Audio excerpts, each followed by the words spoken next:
Kata dia Nabi kan mencucukkan pelepah korma. Bagi yang menolak dia tak mau pakai kias. Pokoknya pelepah. Kias. Pelepah apa? Pelepah korma. Sawit tak bisa. Bunga. Harus sawit. Sedangkan kalau bicara kita membawa bunga, untuk apa sebenarnya bunga itu? Membawa bunga untuk apa ya? Tujuan. Walaupun mayit enggak hanya nunggu papan bunga, mayit lebih nunggu bacaan Fatihah, mayit lebih nunggu bacaan Yasin dan seterusnya. Pesan, kalau saya nanti meninggal dunia, sudahlah dikubur, jangan tikar masukkan ke dalam. Di atasnya nggak usah dicadini, itu sudah saya siapkan pohon kurma, pakai saja, tancepin, semoga Allah mengampuni saya, selesai. Tersebut, karena orangnya sedang diazab, ya atau tidak? Nabi meletakkan pelepah korban, Nabi mengatakan semoga azabnya diringankan oleh Allah. Kalau begitu orang yang taruh bunga seakan-akan dia menuduh penghuni kuburan ini sedang diazab.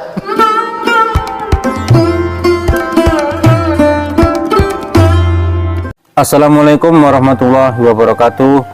Bagaimana kabarnya teman-teman semuanya?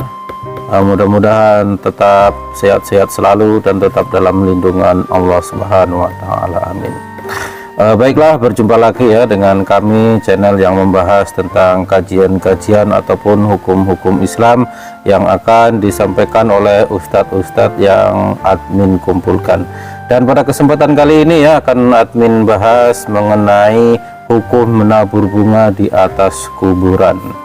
Mungkin diantara kita sering melihat ketika ada yang menguburkan jenazah ya di pemakaman, biasanya setelah dikubur itu atasnya itu dikasih bunga. Lalu bagaimana pandangan Islam terhadap hal yang demikian itu? Bolehkah ataukah dilarang? Bagaimana hukumnya? Maka kita dengarkan penjelasan dari ustadz-ustadz yang admin kumpulkan. Dan pada kali ini ya, yang pertama kita dengarkan penjelasan dari Ustadz Abdul Somad. Apa hukumnya menaburkan bunga di kuburan? Kata orang yang berdalil, kata dia Nabi kan mencucukkan pelepah korma. Kurma yang kenapa ditusukkan Nabi ya? menusukkan pelepah korma? Karena pelepah korma itu bertasbih, maka dikiaskannya dengan pelepah korma. Kalau pelepah korma bertasbih waktu basah, bunga-bunga itu pun kata dia bertasbih juga. Bagi yang menolak dia tak mau pakai kias. Pokoknya pelepah. Kias. Pelepah apa? Pelepah kurma. Sawit tak bisa. Bunga. Harus korma. Sawit. Dia tak terima kias. Orang ini pakai kias. Yang tak boleh itu dia buat ajaran baru. Siapa yang menyiramkan bunga 7 macam, maka akan datang 7 malaikat, turun 7 rahmat selama 7 hari. Bid'ah munkarah dalalah. Ustaz sendiri bagaimana? Kalau saya mati nanti tak usah siram-siramkan itu. Adapun menyiramkan air dilakukan Nabi. Selesai menguburkan anaknya, namanya Ibrahim, anak laki-laki dia, disiramnya air. Apa guna menyiramkan air di makam itu? Supaya tanahnya padat. Karena kalau tanahnya gembur, digali serigala memakan daging mayat. Setelah disiramkan air, padat tanahnya. Itu guna menyiramkan air. Bukan disiram tuh minum jadi bawah. Dan untuk minum ya, mayatnya udah gak minum lagi. Itu tadi ya penjelasan dari Ustadz Abdul Somad, bagaimana penjelasan beliau mengenai menaburkan bunga di atas kuburan karena diambil dari kias ya. Rasulullah Shallallahu Alaihi Wasallam dulu ya pernah dalam suatu kisah ya pernah menancapkan pelepah kurma di atas kuburan. Maka yang mungkin yang kita lihat sekarang di Indonesia atau di tempat-tempat lain ada yang menaburkan bunga, itu adalah ngambil dari kias tersebut. Itu bagi yang mungkin setuju lah dengan pendapat ini. Mungkin bagi yang tidak setuju mungkin berbeda pendapat.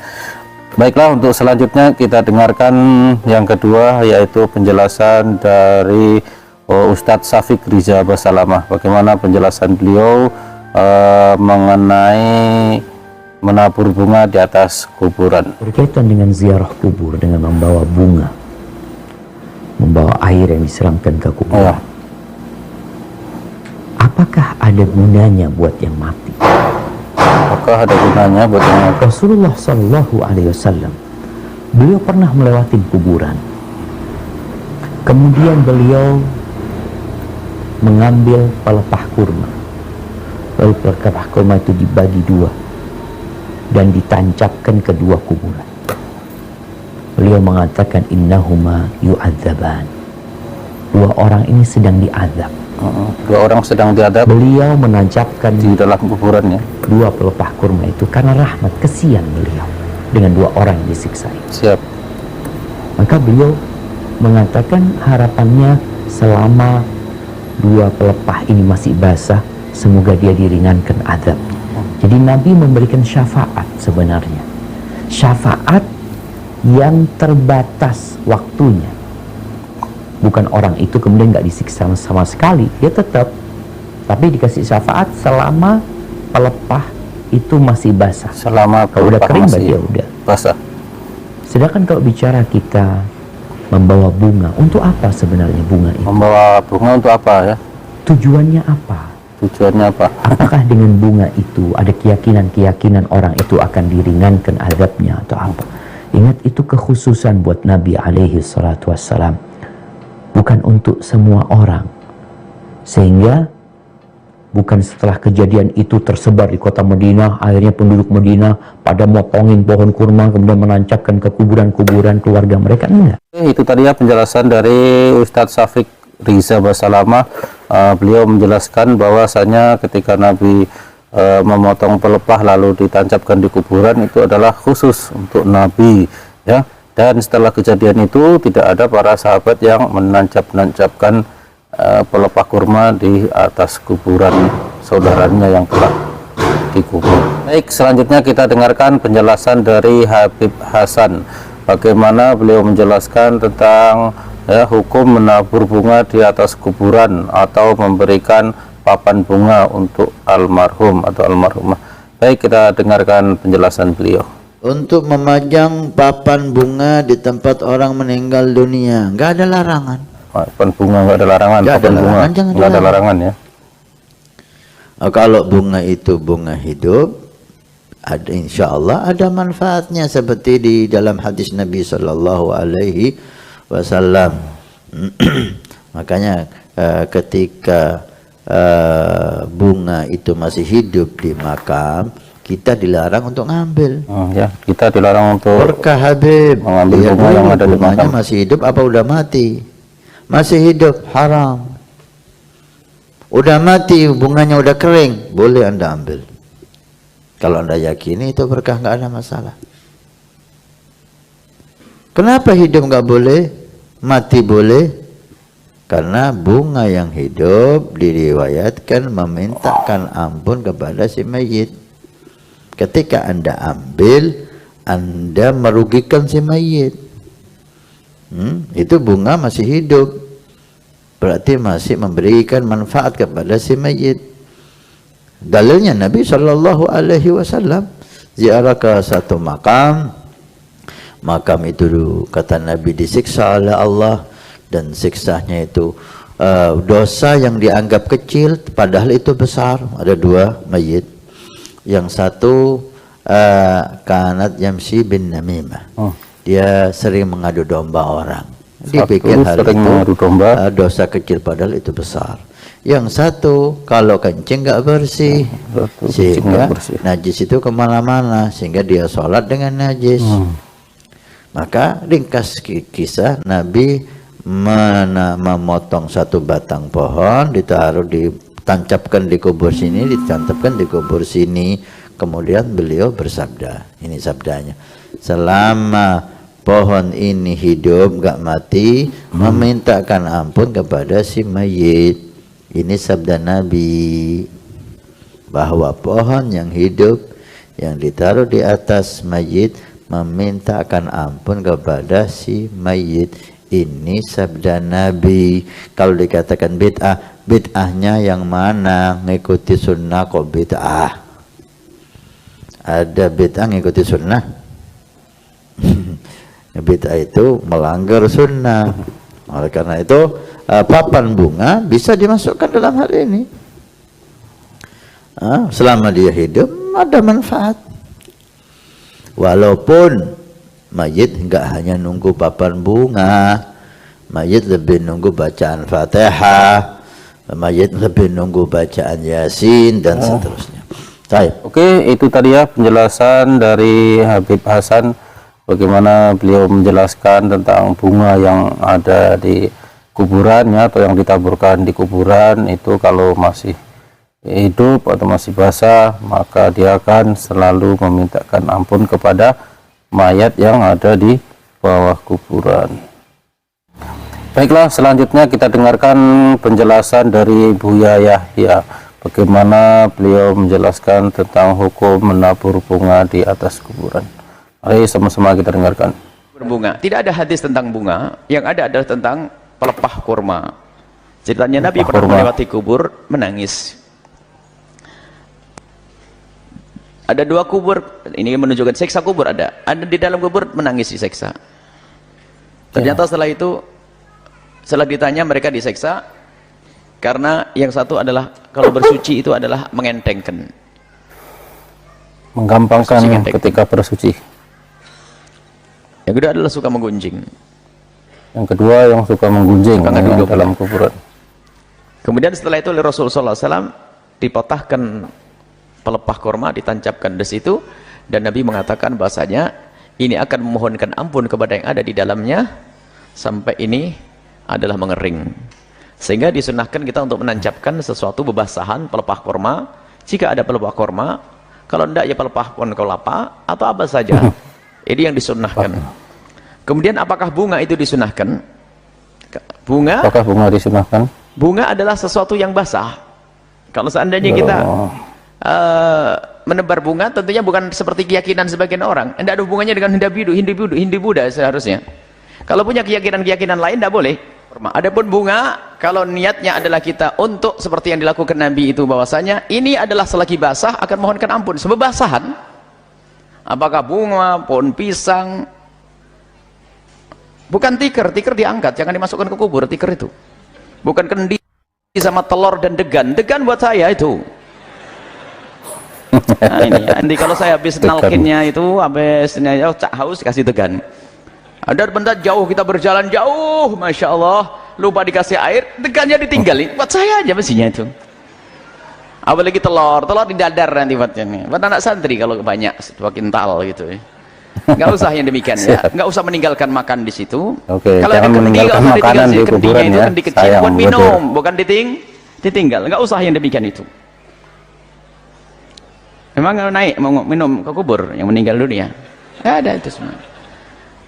Perlu pembenahan perlahan demi perlahan, tapi jangan mencaci maki. Karena kerjaan kita bukan caci maki. Makanya saya berpesan, kalau saya nanti meninggal dunia, sudahlah dikubur, jangan tikar masukkan ke dalam. Di atas yang nggak usah dicadini, itu sudah saya siapkan pohon kurma, patai saja, tancepin, semoga Allah mengampuni saya, selesai. Nggak usah dibuatkan kubah, nggak usah dibuatkan kubah biar nanti karena pondok nanti bakal ramai, mungkin di atasnya dibuat bangunan nanti atau bagaimana. Semoga panjang umur semuanya, dan tidak usah bangunannya yang mewah-mewah, tidak, karena buat bangun pondok saja daripada buat kuburan yang mewah. Karena pondoknya yang perlu banyak itu. Baik, jadi kalau bunga-bunga adalah bukan niat mengikuti orang Hindu Buddha, akan tapi segala bebasahan boleh kita letakkan di atas kubur, karena selagi bebasahan itu basah, maka tidak akan apa-apa itu akan mohonkan ampun kepada Allah Subhanahu wa taala. Itu tadi ya penjelasan dari Buya Yahya mengenai menaburkan bunga di atas kuburan ya. Kalau kita niatnya tidak mengikuti seperti yang dilakukan oleh keyakinan agama lain atau non muslim, maka ini tidak apa-apa, karena kita meyakini bahwasanya tanaman yang basah, yang masih basah, yang ditancapkan atau ditaruh di atas kuburan itu memohonkan ampun kepada Allah Subhanahu wa taala untuk mayitnya yang ada dalam kubur. Maka itu dibolehkan. Itu penjelasan dari Buya Yahya ya. Selanjutnya yang terakhir kita dengarkan juga penjelasan dari Ustadz Firanda Andirja. Bagaimana penjelasan beliau tentang menabur bunga di atas kuburan. Apa hukumnya menaburi kuburan dengan bunga dan siraman air? Hukumnya. Tidak ada dalilnya masalah ini ya. Dalilnya Tidak ada dalilnya ya. Memang benar ada hadis dalam hadis Ibnu Abbas radhiyallahu anhuma, beliau berkata marra Nabi sallallahu alaihi wasallam bi kubrain faqala innahuma la yu'adzabani wa ma yu'adzabani fi kabirin amma ahaduhuma fakana yamshi bin namimah wa amma al-akhar fakana la yastatiru min al-bauli. Kata Ibnu Abbas, Rasulullah SAW melewati dua kuburan.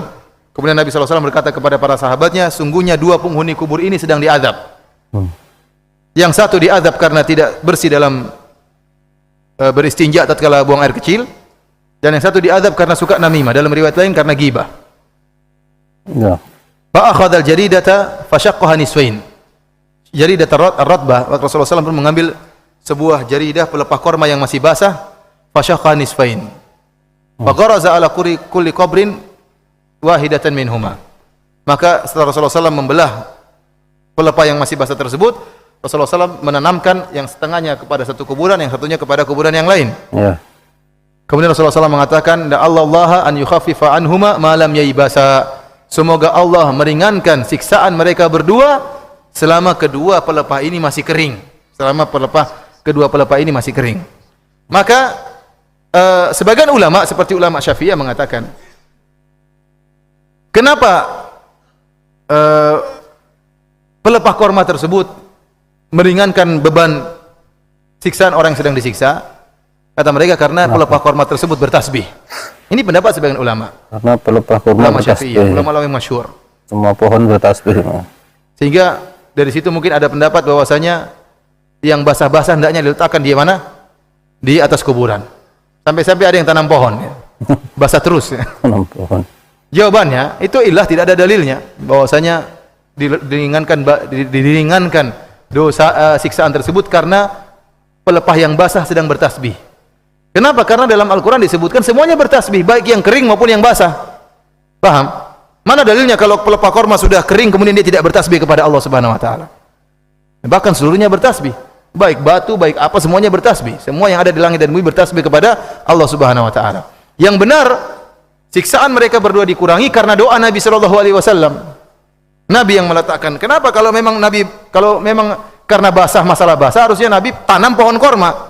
Jangan cuma pelepah korma yang bakalan apa? Karena Nabi sangat rahmat kepada umatnya. Ya, kalau pohon korma yang mungkin pelepah korma yang mungkin seminggu sudah kering, berarti minggu depan mereka diazab lagi dengan keras. Harusnya Nabi pasang apa? Pohon korma. Oleh karena yang benar, ini adalah kekhususan Nabi sallallahu alaihi wasallam. Adalah kekhususan Nabi sallallahu alaihi wasallam. Kenapa? Karena Nabi tahu dua orang ini sedang diazab.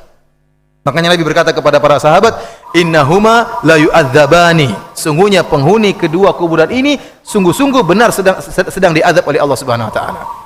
Oleh karena tidak perlu kita menaburkan bunga sebagaimana kebiasaan orang-orang Hindu atau kita tanam pohon, tidak perlu, karena itu adalah kekhususan Nabi sallallahu alaihi wasallam dan Nabi tidak melakukannya kepada kuburan-kuburan yang lain. Cuma kebetulan dalam hadis tersebut Nabi menancapkan dua pelepah korma di atas dua kuburan tersebut. Dan kalau ada seorang kemudian menaburkan bunga, kita tanya kenapa? Bukankah Nabi menancapkan pelepah korma tersebut karena orangnya sedang diazab, ya atau tidak? Maka Nabi karena sedang diazab, Nabi meletakkan pelepah korma, Nabi mengatakan semoga azabnya diringankan oleh Allah. Kalau begitu orang yang taruh bunga seakan-akan dia menuduh penghuni kuburan ini sedang diazab. Seandainya kalau tidak sedang diazab, Nabi tidak bakalan taruh apa namanya? Pelepah korma. Namun Nabi dikabarkan secara gaib bahwasanya sedang diazab. Makanya Nabi meletakkan pelepah korma supaya dikurangi azabnya selama masih basah. Oleh karenanya orang-orang yang sengaja meletakkan air, seakan-akan dia nuduh sedang diazab ini orang. Kita yang itu masalah gaib, kita nggak tahu dia diazab atau tidak. Akhirnya letakkan air dan airnya nggak pernah berhenti, air terus disiram terus penuh ya apa. Akhirnya mengkiaskan air dengan apa? Dengan pelepah korma karena masalah basah. Ada yang langsung tanam apa? Pohon apa namanya? Biasanya yang ditanam di kuburan Kamboja ya, langsung nggak basah-basah ini. Oleh karena kita katakan bahwasanya ini tidak benar ya, bahwasanya yang benar adalah ini kekhususan Nabi Shallallahu Alaihi Wasallam. Karena Nabi diperlihatkan kedua orang ini sedang diazab, maka Nabi mendoakan agar mereka dikurangi azabnya selama masih basah. Dan terbukti para sahabat tidak menanam pohon korma atau meletakkan pelepah korma di kuburan-kuburan yang lain. Wallahu alam. Itu tadi ya penjelasan dari Ustadz Firanda Andirja ya. Beliau menjelaskan tadi bahwasanya mayat yang dalam kuburan tadi diampuni bukan karena ditancapi pelepah kurma atau karena ditaburi bunga ya, tapi karena didoakan oleh Nabi. Dan menancapkan pelepah di atas kuburan tadi itu adalah kekhususan bagi Nabi ya, dan para sahabat setelah itu tidak ada yang menancap-nancapkan pelepah kurma di kuburan-kuburan yang selanjutnya. Itu tadi ya.